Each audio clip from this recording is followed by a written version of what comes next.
I'll make a deal with you. This is also going to be like a no bathroom break for 15-minute zone 2. And if you do that for me, I promise not to call you out and say, oh, they had Chipotle for lunch. Let's not go in the bathroom for about 15 minutes. So I'll do that for you if you do that for me. But tonight we're going to talk about Jesus calling an audible. Calling an audible is a football term. Where are my football players? Everybody knows what an audible is? For those of you who didn't play football, I'll explain it to you. An audible is when a quarterback gets up to the line of scrimmage and he's looking over the defense, and just as they're about to snap the ball, the quarterback realizes that the play that they've called is not going to work against the defense. And so he calls an audible. So in other words, he's saying, change of plans, guys. We're going to do something different. You got to trust me on this. And now we understand this term because even though it's a football term, it's made our way into everyday conversation. It's not just that quarterbacks call audibles, but we all do. Whether we're in middle school or high school, you have called an audible. If you're working on a group project and you thought your partner was in charge of the slideshow, and you show up to class and they're like, oops, I forgot. You call an audible. At lunchtime, you go and you put the slides together and you pray your teacher is impressed. Or maybe it's for the athletes out there. You've been practicing for weeks, preparing for the big game. You're dreaming of scoring a touchdown, and right before kickoff, your coach comes to you and says, hey, I got to move you to defense tonight. You have two choices. You can pout, or you can call an audible and say, all right, let's do it, coach. Sometimes it's with friends. When you're planning to hang out after school, but two of them start fighting over something dumb. I know that never happens for you guys. But you can either get pulled into that drama, or you can call an audible and you can help calm things down. There's also spiritual audibles.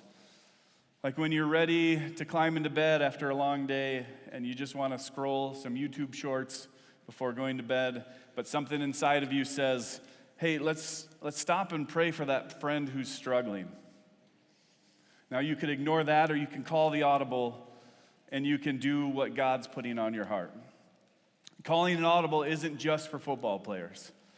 It's what happens when life doesn't go the way you planned. And you decide that you need a new play instead of quitting the game. Calling an audible is a way of saying, we thought there was this plan, we thought there would be this result, but based on what's happening, we need a new plan. That's no longer the plan. This youth group, whether you know it or not, is right now in an audible. With the old youth pastor gone, we have Jeremiah, Chloe, Big Mike, sometimes me, all of us coming together and calling an audible till the next person can get here.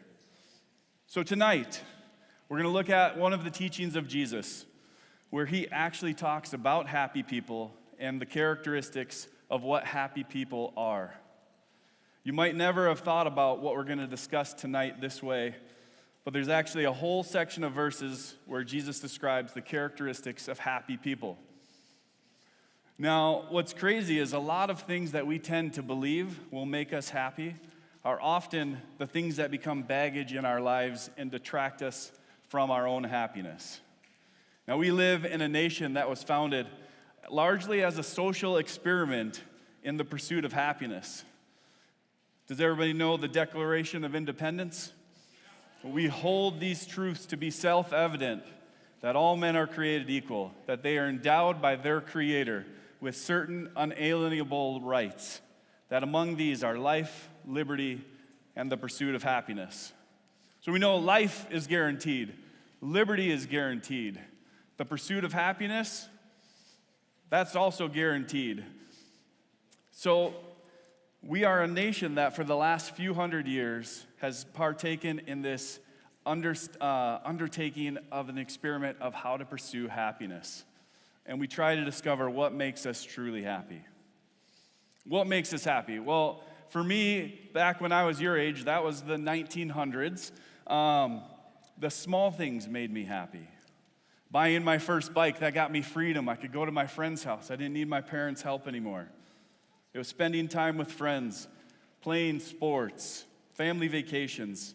And those were simpler days. And now that I'm a little older, I'm starting to realize that I still chase happiness at times. The problem is that everything now is just bigger and more expensive. Sometimes I think maybe a new car would make me happy. Who has a dream car? Shout it out. What's your favorite car? Bronco? Jeep, okay. Bronco. I think for me, the new Broncos are sick. And a few years ago, I got my very own Bronco. This is a picture of my Bronco. Dude. All right, it was just for a week when we went to California, but I had one. And everywhere we drove, people would say, "Man, that's a sweet Bronco." And you know what people don't say to me as I drive my Kia Optima through St. Michael? They don't say, "Sweet man, that's a sweet Kia." But what I've realized is when we spend a lot of time chasing happiness, we realize that once we achieve it, that it doesn't deliver on what was promised. And that shouldn't be surprising because we as a culture are experiencing the same thing that King Solomon experienced thousands of years ago. Listen to what he writes. We're going to put the verse up on the screen. He says in Ecclesiastes 5:16 and 17, "And this too is a very serious problem. People leave this world no better off than when they came. All their hard work is for nothing. Like working for the wind, through their lives, they live under a cloud, frustrated, discouraged, and angry." Now, nothing has really changed in the last 3,000 years since King Solomon wrote this. We are still doing everything we can to pursue happiness in this life. For some, we practice self-help. It seems to me like every social media video I see is steps on how to make yourself better at something, whether it's makeup tips or the best workouts to lose weight and gain muscle. Now, I'm all for improving ourselves, but if you're counting on that to bring true happiness, you're going to be disappointed. For some, it's accumulating wealth.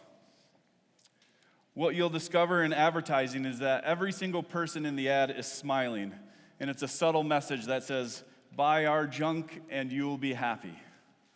If accumulating possessions was the answer to happiness, we would be progressively more happy with the more stuff we get.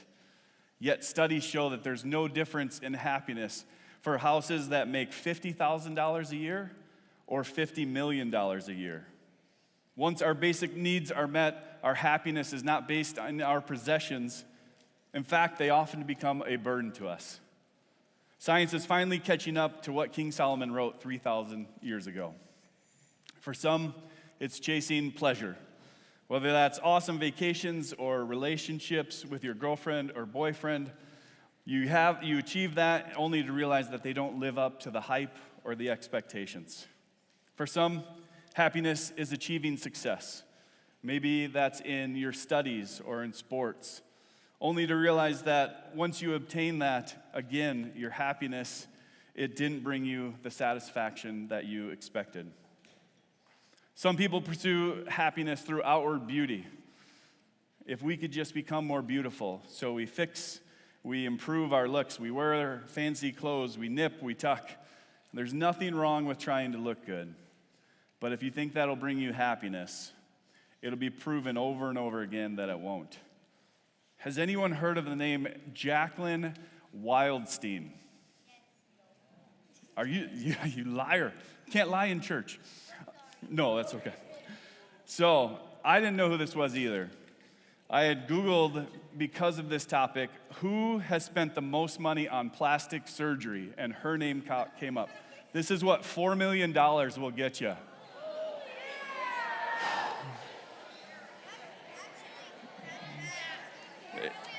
$4 million. This is true. I found it on Google, it's true.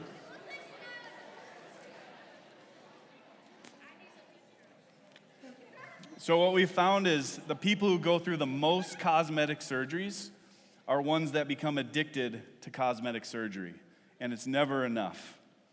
They're never beautiful enough, and they end up chasing beauty down a rabbit hole and end up looking like Jocelyn. Some people even practice religion in pursuing happiness. This is basically self-help and psychology with a little bit of God thrown in. It basically says if you check these religious boxes, you'll find happiness. So let me be clear. There are many great spiritual habits that will help you in your trust and your relationship in God grow. But if you're doing these things to find some sense of fulfillment and happiness in your life, then your motivation is skewed and it'll backfire on you, leaving you unfulfilled and dissatisfied. And here's the results of chasing happiness through self-help, through accumulating wealth, through chasing pleasure, achieving success, outward beauty, or practicing religion. I want you to look at this graph, guys. This is a picture that shows, Ethan, you said I could trust you. Oh, good, you're back. This shows you where America ranks out of 143 countries on happiness. We are 24th. We should go to Finland. If you saw that, they have just been happy forever. But then I dove a little deeper into the numbers. I looked at 18 years old and under in the United States, and guess where you guys are ranked? 2. You did not go up. 62nd. Maybe not this room. This room might be top 10. But that's what the studies show about happiness. So we know that we're created for this capacity for happiness, and we also know that you don't have to choose between following Jesus and being happiness, because John 10:10 says this. It says, "The thief's purpose is to steal, kill, and destroy. My purpose is to give them a rich and satisfying life." Jesus actually says that he wants us to live a rich and satisfying life. In other words, Jesus just wants you to be happy. And Jesus teaches us that true happiness comes from living a rich and satisfying life in him. And that's exactly what Jesus shows us. Jesus had everyone around him had their own plan for happiness. They thought it came through revolution, through money, through power, through popularity and comfort. But then Jesus shows up and he calls this massive audible. He calls a massive audible on what he thinks will make them happy. So Jesus sees how the world is running and he basically stops and says, "Hey, that play's not working. I'm calling an audible." And so he starts teaching us about real happiness, that it doesn't come from what you get, but from who you become. So there's this set of verses that we're going to go through tonight. They're found in Matthew chapter 5, and they're referred to as the Beatitudes. Has anyone heard Beatitudes before? It's not a word we use very often, right? So I thought I should give you the literal definition. The meaning of Beatitudes is a supreme blessedness, happiness, or bliss. Now, Jesus, he describes 8 traits of blessed or happy people. And these aren't rules, but they're a guide to show joy, showing that God created us for the capacity of happiness, and it's fulfilled through him. So tonight we're going to examine 8 traits. We're going to go through them pretty fast for you, but we're going to uncover a common thread that will show us how to have lasting happiness. And as we go through these 8 traits, I want you to be thinking of 1 or 2 that stand out, an area in your life that you need to work on and maybe grow in. So here's what Jesus taught about happiness, and this is your first fill in the blank tonight. You're happy when you acknowledge dependence on God. You're happy when you acknowledge your dependence on God. Does everyone remember what Jeremiah was talking about last week? He taught about the happiest people in the world are people that can acknowledge this.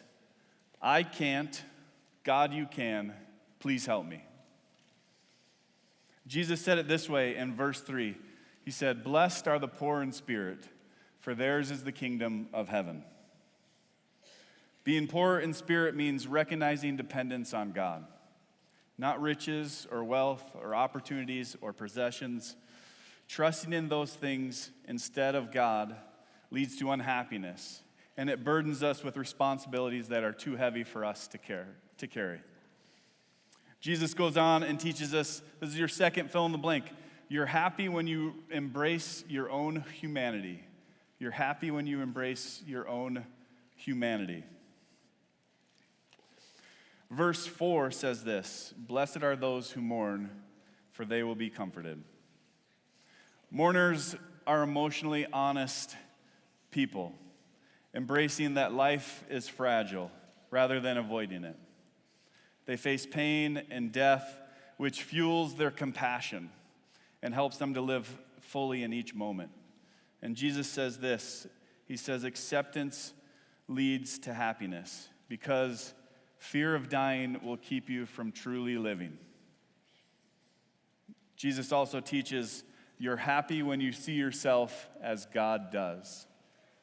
You're happy when you see yourself as God does. Again, Jesus is brilliant in how he presents this. He says, listen to this how he says it in verse 5. Blessed are the meek, for they will inherit the earth. Anyone here ever use the word meek? Again, not a word we use very much. So you've probably never just used that, like went to your dad and you're like, Dad, I met the perfect boy. He is just so meek. But I think if we knew what that word truly meant, we might actually use that more. I think a lot of times we confuse meekness with weakness. But meekness isn't weakness, it's guided strength. We got any horse fans in the room? Horse? Who knows what kind of horse this is?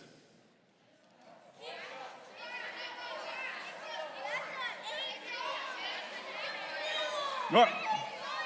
All of you are wrong. I did not hear it. All right, it's a Clydesdale.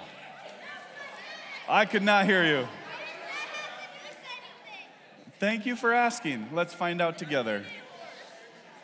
Clydesdales are 2,000 pounds of muscle that can pull 2 or 3 times their body weight. I don't think you could look at that picture and say those horses are weak. But these horses are actually meek because they're letting their master guide their strength. Meek people humbly accept the role of God in creation, not striving to be the center or pretending to be something they're not. Jesus teaches this kind of humility. It brings peace and happiness by freeing us from chasing something that we're not. The next one is Jesus teaches us that you're happy when you maintain a clear conscience. We probably don't need a verse for this, but nobody likes having a conscience that's bothered all the time. Jesus put it in these words that we know to be true.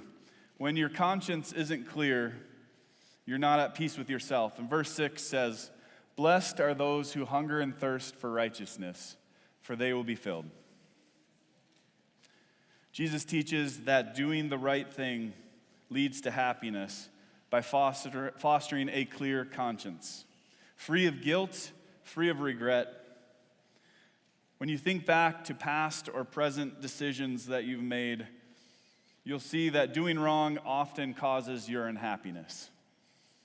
But when you're consistently seeking what is right, what is wise, that will bring you joy. And that's something that we talk about in our house a lot. We want to do the right thing even if it's hard to do. Now, Jesus goes on to teach this. Your next fill in the blank. You're happy when you forgive quickly. Jesus says you're happy when you are relationally generous. Relationally generous people, this is key. Listen to this. Relationally generous people are those who give people exactly what they don't deserve. Verse 7 says it like this: "Blessed are the merciful, for they will be shown mercy." Jesus teaches us that happiness comes in the form of forgiving, by letting go of grudges, by releasing bitterness, by not seeking revenge or wanting repayment.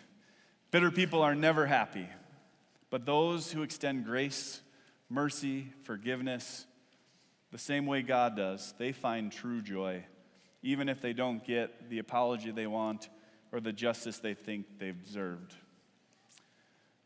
Jesus also teaches that you're happy when your heart is fully surrendered to God. Here's the language that Jesus uses. And if you can wrap your head around this, it's just so smart. Verse 8 says, "Blessed are the pure in heart, for they will see God." Jesus teaches that the pure heart are people who live with a heart centered on God, without distractions that lead you away from the world, so you can clearly see his work in the world. Now, I got my bike tire today, and I brought it with me because I think this is a great visual aid for your life. So, imagine with me, this outer rim, this tire is your physical life. It's your choices, your emotions, your relationship, and these spokes are different aspects of your life. School, friends, sports, family, money, faith. And for a lot of people, God is just another one of these spokes. But he's not the center part of your life. Now, I think when you look at this and you see all these different aspects of your life and they're all tied together, the center of the wheel, what I learned today, is called the hub. Now, the hub, if you can see, every single spoke is tied into the hub. Now, if you can make God the center of your wheel, if God is the center of your life, it changes everything for you. Your decisions, your relationships are all ran through God. Now, it promises that you'll be in balance, but it doesn't promise that none of these will break or you'll never hit a bump in the road. But when God is the hub of your life, everything's in balance. So here's a question I want you to think about tonight. Maybe this is a small group question. Is God just one of your spokes, or is he the hub in your life, holding everything together? Because when God is the center of your life can still spin, but it stays steady and balanced. And when you live that way, you are more open to seeing where God is working in the world, and that will truly make you happy. Your next fill in the blank is Jesus teaches you're happy when you work for peace in the world. You're happy when you work for peace in the world. Because your Heavenly Father wants to have peace with you, you need to make peace with others. And I think we all know troublemakers in our lives. They're rarely happy. But Jesus says this in verse 9. He says, "Blessed are the peacemakers, for they will be called children of God." Jesus teaches that true happiness comes from being peacemakers who reject hate and anger and violence. By laying down harsh words, by laying down our power and our leverage and our privilege, by loving and praying for our enemies, we reflect God's nature and follow Jesus' example. And Jesus gave us probably the best example, and it's found in Luke 23. But when Jesus was on the cross, he said, "Father, forgive them, for they do not know what they're doing." This act embodies a peacemaker's heart. Despite extreme justice, he chose mercy over vengeance, extending grace to his executioners. By forgiving those who were killing him, Jesus modeled for us ultimate sacrifice of privilege and power, breaking the cycle of hate and violence. And it shows us that true happiness lies with aligning with God's love, even in suffering. Which leads us to the last point in the verse. It's, you're happy when you suffer for doing the right thing. Now, this is where we want to pump the brakes and say, I didn't sign up for suffering. No, thank you. Verse 10 says, "Blessed are those who are persecuted because of righteousness, for theirs is the kingdom of heaven." Jesus teaches us that everyone will face suffering in their life, but happiness comes from suffering for doing what's right, not doing what's wrong. Choosing righteousness, even at a cost, brings peace with God and yourself. The common thread in the Beatitudes is living with a God-centered heart, with a God-centered hub, prioritizing His will over your personal gain will lead to true happiness. So the bottom line is happiness is not an outcome. Happiness is an outcome. Jesus teaches us that happiness is a result. It's not instant, but it's reaped over time by making God-centered choices. By embracing meekness, forgiving quickly, by making peace with others, doing right despite what it costs us, by putting God at the center of our life, you sow seeds of lasting happiness, fulfilling His design for a happy life when it's lived His way. So again, happiness isn't something you pursue in itself. It's the result of living God's way. Happiness is an outcome.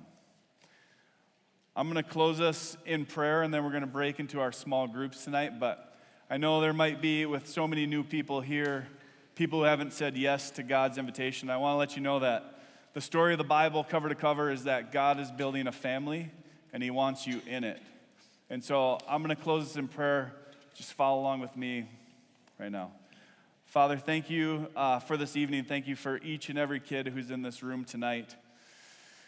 God, if there's someone here who wants to have a relationship with you, we ask that you would, that they would say yes to your invitation, say yes to being your son or your daughter.